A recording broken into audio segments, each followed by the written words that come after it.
Yes, baby! The Magic win! The Magic win! 125-121. The Orlando Magic defeat the Miami Heat in the first game of our season. Man, it was a nail-biter. Such a back-and-forth game. An awesome one to watch. Definitely raised my blood pressure. But what makes me cool and calm are these two gentlemen I have here. We've got Cedric 7, and we have Erich here. Excited to be joined by you, gentlemen. Thank you for getting on. And we have to start with this guy, the jersey that I'm rocking, Wendell Carter Jr. Second cousins, if you watched the last episode, we had some hesitations about Wendell Carter Jr. and whether or not that those preseason numbers were going to be legit. Jason, the Peach, was talking me off a ledge and saying, no, Wendell Carter, we know who he is. He's not that 14-point guy. And even though he didn't get 14 tonight, Cedric, his performance in the clutch restored my faith. That's what I'm talking about. Faith is all you need, baby. Faith is all you need for Wendell to come in and close the game, do what he need to do when it mattered most. Big boy rebounds, big boy putbacks. I love it, man. I love it when I'm right. I just love it when I'm right. And Peach is Feels wrong. good to be right. And yeah, and you already know this is gonna be a tradition when Wendell got a good game. Oh, come on, baby. Oh, there it is, the Angel Reese jersey. Come on, baby. You know who was in the building tonight? Undefeated with her in the building. So gotta love it, man. Dynamic duo. I keep telling y'all. Peace. I'm waiting for my apology, man.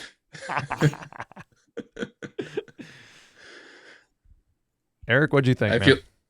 I feel like Angel Reese is definitely saucing him up some. It's I think it's working.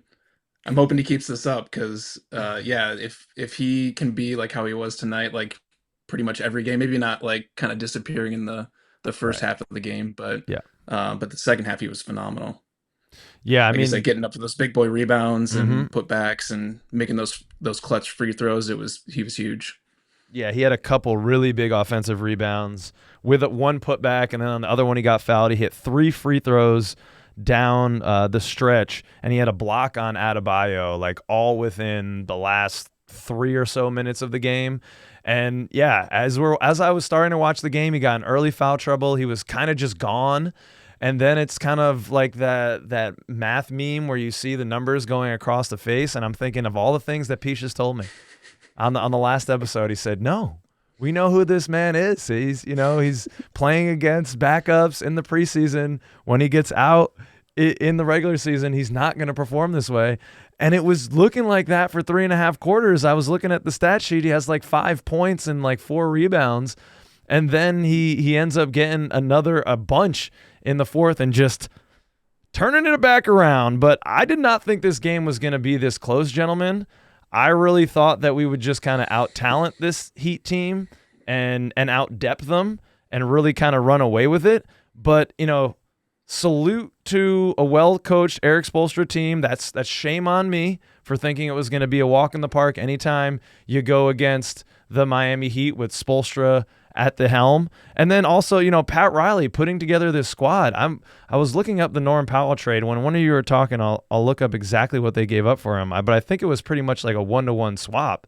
And that guy is balling for them. What a great pickup. 28 points, leads their team. I mean, they got some other guys, Andrew Wiggins. But Spoelstra's always going to have that guy contributing you've never heard of. And it's going to be Drew Smith now, I guess. That's going to be the guy.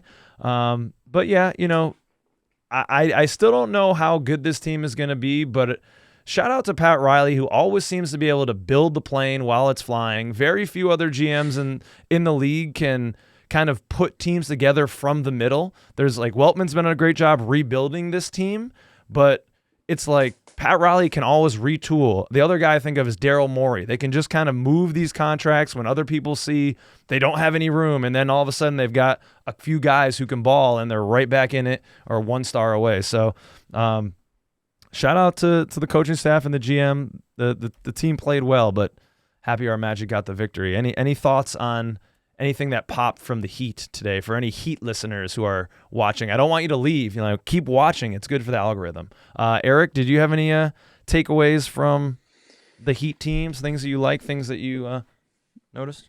Yeah, I mean, like I said, Norman Powell, he was just relentless like all night. I mean, he was just constantly putting pressure on our defense. And then, of course, we're trying to play faster, so we're not able to get back as easily. So he definitely took advantage of that. Um, I think they had a pretty. I mean, we were playing really fast, but I felt like their defense was pretty solid for the most part. I mean, you Yeah. wouldn't tell that by the score, but um, I think they did a pretty good job containing us as best they could. Hey man, I get a shout out to you, man, Kyle, for the build the plane while it's flying. I love that. That Yeah, was no, cute. that's a great metaphor. Yeah. Yeah, so adorable, man. God damn. That's how I live my Special. life, man. I'm just I'm bootstrapping this shit. I don't know what I'm doing. That's why they call you Special K, man. Nobody calls me that, Cedric. That's just you. All right, well, let's get to the man of the hour. Well, I don't know. Maybe it's a man of the hour for me. Jalen Suggs in the starting lineup. We'd heard some mixed things about when he'd go get back in, but Jeff Weltman, in an uncharacteristic move for him, putting timetables on guys, he did say we expect him back right around that first game. So I thought he'd be back soon. I didn't think he'd be in the starting lineup and playing the amount of minutes, especially in the fourth quarter that he did. I guess he only gets 17 minutes in the game, but in the fourth quarter, he had... Come on, Kyle, do the thing. 5.5 minutes. 5.5 minutes. So some big minutes for him. He doesn't end with any crazy stat line, but he looks solid. I mean, he looked like he was a wild animal that had been in a cage for like months. And just like he could see his home. They had like put him in a cage in the jungle. He was a tiger, but he couldn't get into his jungle. And then they had just opened the cage. He was just out of control. He had some crazy fouls for a while, throwing his body around. And I'm like, whoa, Jalen, the knee, let's chill. But no, there's no chill in this man. He has zero chill.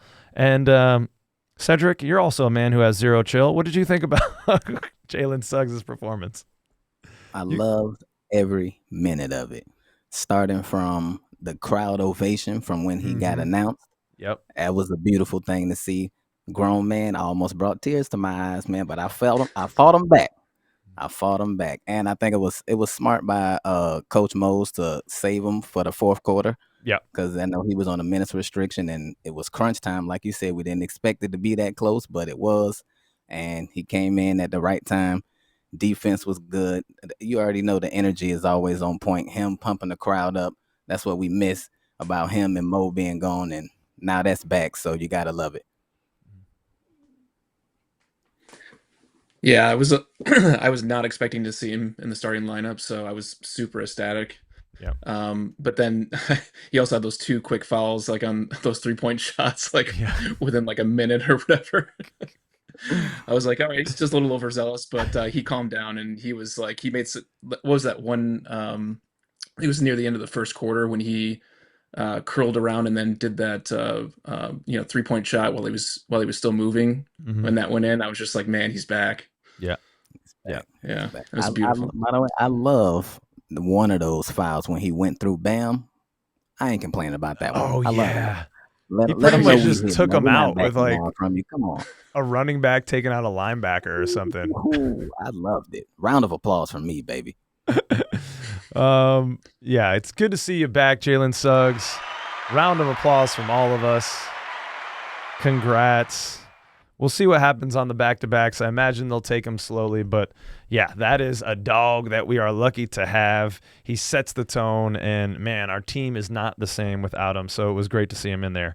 But boy, Franz was looking like a killer, man. Talking about one wild animal let out the cage to another. Franz was he was Euro-stepping around fools and laying it in through the lane, just like Team Germany all season long, hitting, faders high off the glass. He had the Dirk fadeaway going. He hit a step-back three. He ends with 24 points on it goes to the line 4 of 6 times, 2 of 5 from 3, 4 boards, 6 assists. I thought a really nice game from Franz Wagner. Seemed to be in control, 9 of 17 from the floor. Very efficient from the German Wonder Kid.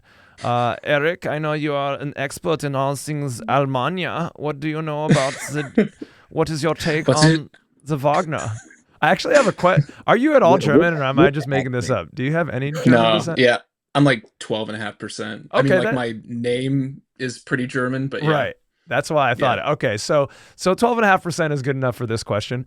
I don't know if y'all saw, something I like is they have the players saying their names so you can understand the correct pronunciation. It was in the stream that I was watching. And Oh, okay. Moritz, he said Mo Wagner, right? As you would expect. And then he was like, he said then Moritz, he was like, Moritz Wagner. And I was like, whoa, I did not expect that.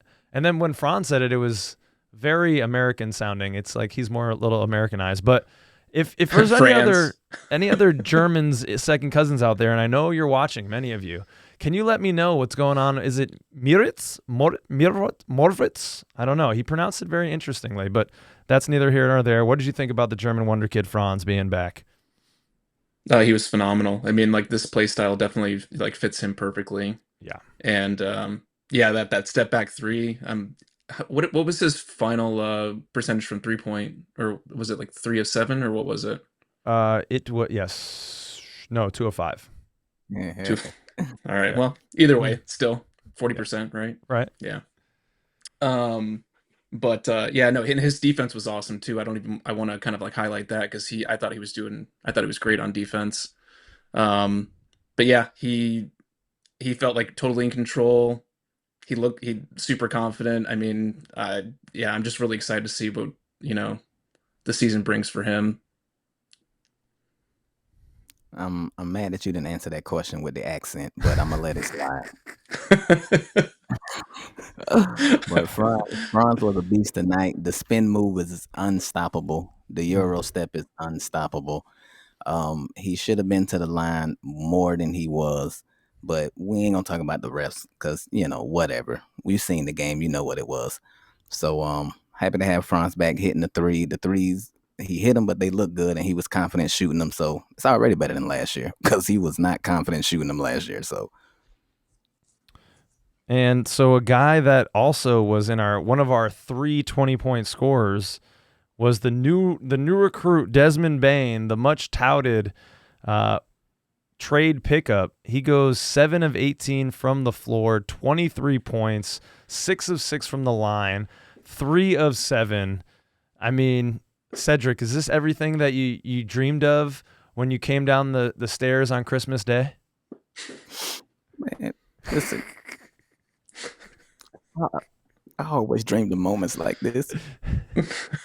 Somehow my team will pick up a guy this confident, this good, this young to put next to Paolo. Oh man, listen, when those double teams keep coming, teams can do what they want, man, but they're gonna kick it out the bang and punish them every time. I'm sorry. It's all right. Gather yourself, Cedric. It's fine. Ooh, well, yeah. I love it, man. Bain is a man. He's a beast. The defense is good. Like, I mean, God, man, those points, it was a lot of points, but but the defense was good at different points in the game, and when it mattered most, defense was great, and that's all I care about. Get the dub. Don't look bad. I like it, man. Bain is good. We didn't give up too much for him. Eric, what did you think about the performance? I thought he was great. I mean, I don't know if I want him passing the ball too much, but I think that also just might be, lack of comfortability since, they're new additions to the team. So I'm not going to try to judge him too hard, but I liked what I saw. And then especially like at the end, like when he he dove on the floor for that ball. Yes.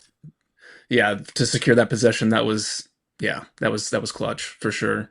And just like the energy and like the passion, I think that's going to be infectious too, just like, with Suggs and Mo. Yeah. So, yeah, I'm really excited for that. Certainly going to endear him to the team. Saw a lot of what we hoped for. Of course, the variety of threes that he hit coming off of screens, dribbling around screens and pulling up off the dribble, stepping back for the threes. The turnovers, 4 turnovers, definitely an alarm if it wasn't his first game with this team. like you said, I think there were some over-aggressive passes in there, trying to make things happen, trying to force the issue, maybe a little bit too much against a defensive team that's just a little bit too good on that side of the ball.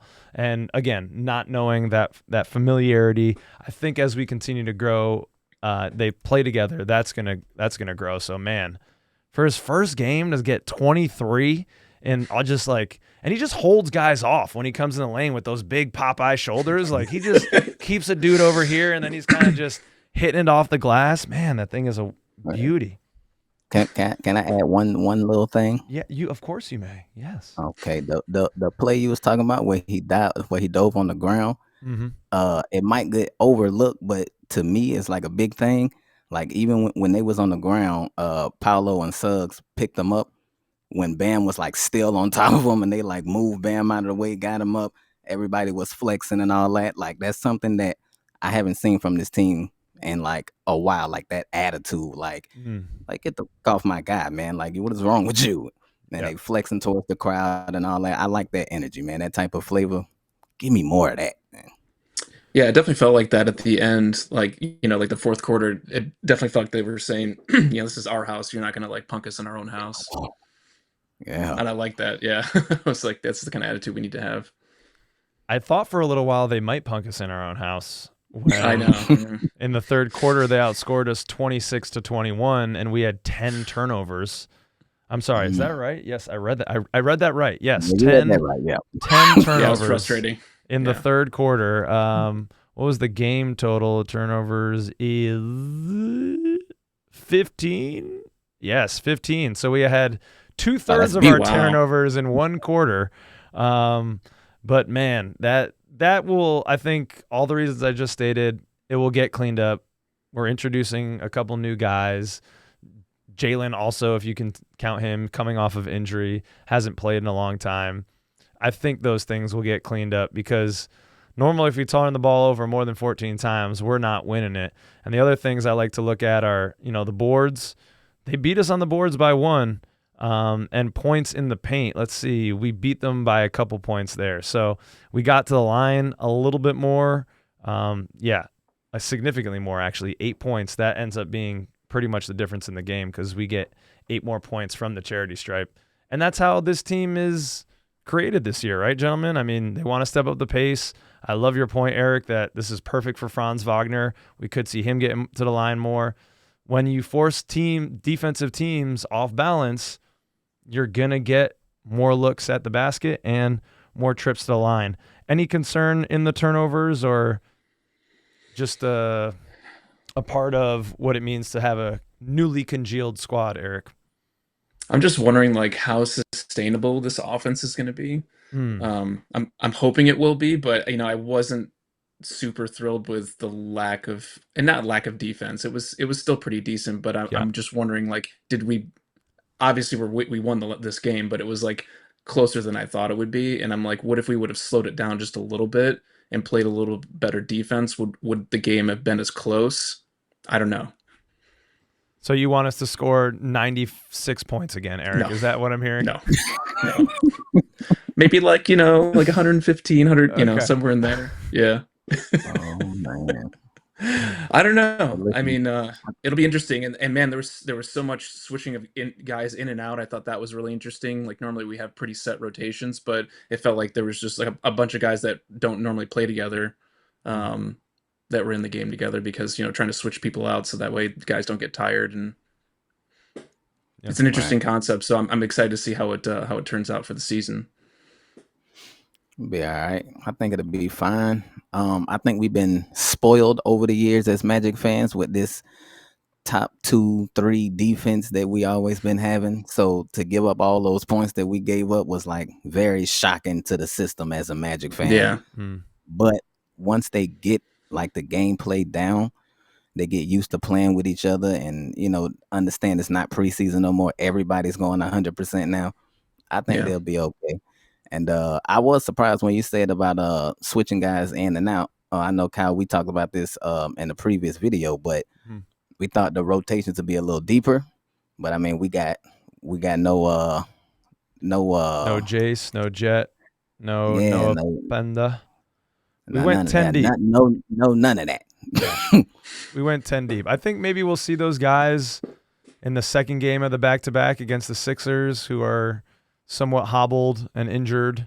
You know, Yeah. like you guys are saying, and Eric especially, stepping up the pace is going to require peak physical effort from everyone on this roster, and Coach Mosley is going to have to go deep on this roster in order to maintain this play style throughout the year so that guys aren't gassed. I thought, like, we haven't talked about Paulo Banchero at all, but I thought he looked a little bit gassed. Like, on his dribble, it was a little high, a little lazy. Yep. He had some turnovers that I don't think he normally does, although they only got him for 2. I think there was some more sloppy dribbling that led to poor possessions there. Like, I was not impressed by the game I saw from Paulo, and maybe there's going to be some growing pains for him adjusting to this new offense, because he's very much a guy that thrived in, we're going to play a slow, methodical game. I'm going to get the ball at the top of the key, back to the basket. I'm going to work some things and get a bucket. But I say he's struggling in this offense, and I look up and the dude goes 24 points, 11 boards, and he scores a fucking 20-point double-double. It's like, Right. that was a bad game from Paulo Banchero. It was a bad game from Paulo Banchero, and he gets 24 and 11. So let me just woosah real quick. Woosah. Speaking of being spoiled, Paolo has spoiled us too. When a 20-point double-double is a bad game, but I think you're right. He was tired. I mean, there was a play where he knocked down a 3, and coming back down on defense, it was a guy at the 3-point line, and instead of going out to him, he just like pointing at him and telling like somebody else to go get him. So I think that's something he got to get better at, and it's something that coach got to understand. Like, okay, Paulo's tired. I got to like get him out of there, because players usually don't want to come out. So, man, a guy that I did not want to see out of that game, and I wanted to see him with as many minutes as possible. We'll end the show with this. Another German Wonder kid, Tristan da Silva. I mean, how sharp did he look? He did not skip a beat from the German national team. I mean, he was scoring like 10 points a game there, getting some good minutes, had a really big quarter for them, hitting some big threes in the semifinals, I believe. Yeah, man, he's picking up things from Franz. Like, he definitely is. There was a time when he was on a drive and he had kind of a dribble hesitation, crossover, gather low, which Franz loved to do when he came into the league, and he drew a foul and got to the line. This is the most I've seen Tristan da Silva at the line. What does he get there? I mean, four free throw shots, so it wasn't a lot, but it's not something he's really done. Yeah, that, like, if he can get to the line 4-6 free shots a game, he's another guy that might really benefit from this type of offense. He ends with 16 points, a board, 3 of 5 from three-point land, 5 of 8 from the floor. Just efficiency at its finest in 18 minutes. He looks like he's going to be a great component of this team, Eric. He is solid. That's like my word for him. Like, I feel like he just didn't really make a lot of mistakes. He knocked down open shots when they were given to him. Like you said, I feel confident when he has the ball in his hands. Like, he's going to make the right decision. He's not going to dribble it off his foot. He impressed me. I mean, he has been impressing me like the entire preseason. But I'm really excited for him. I think he's going to be a key piece for us, like, especially when it comes into the playoffs. yeah, man. The word of the year for Tristan is confidence. I feel like he's coming in with a lot of confidence, especially going over playing Eurobasket, being on the same team with Franz and Mo for like 2 years now, basically back to back. You know what I mean? In both leagues. Yep. So the confidence is through the roof. He already know what he can do. He just proved it over there. So now he's just coming back to the league and letting them know, hey, this is what I got in my bag, and this is just the beginning. So fully confident in him. Amen. What stood out to you, Magic fans, second cousins out there in this game? Oh, man, it's a great way to start the season. Cedric, Eric, thank you so much for getting on here with me, guys. Of course, man. My pleasure. Anytime. Heck yeah. Do all that good stuff. Like, subscribe. Get your tickets for Court Cousins Night. We're going to be in the suite, baby, Thursday, February 5th. Directions for how to get your tickets are in the description. Until Friday, peace out, everybody. Hey, man, comment, too. We want to talk to y'all, man. Comment, man. Yeah, let us know. Feed the algorithm overlord. We're not worthy. We're not worthy.